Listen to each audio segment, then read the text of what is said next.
continued to watch TV in my room and bed. My bedroom was upstairs next to the backyard, so when someone dragged one of the chairs on the deck outside, I heard it. I got up and looked out the window, and I saw someone sitting on one of the deck chairs down below.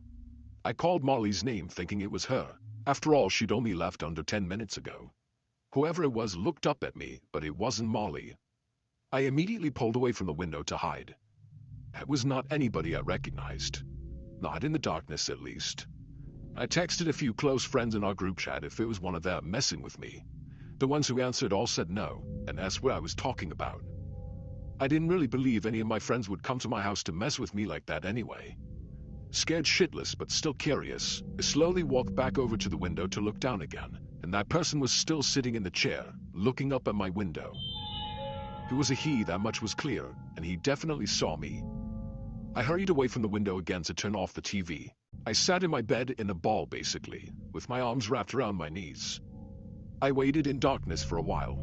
I didn't even want to turn my phone screen on because I was scared he'd see the light. I didn't even want to move because the window was opened and I feared that he'd hear any movement I made.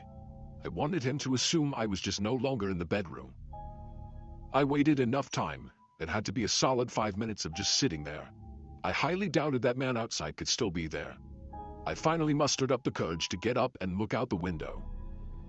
I felt a little part of me die inside when I saw he was still down there, looking up at my window. Instead of running away from the window again, I tried to be brave and said down to him, "What do you want?" I then noticed his shoulders started to go up and down as if he were laughing really hard, but he didn't make any kind of audible laughing sounds at first, till I heard a slight whistling sound coming from him.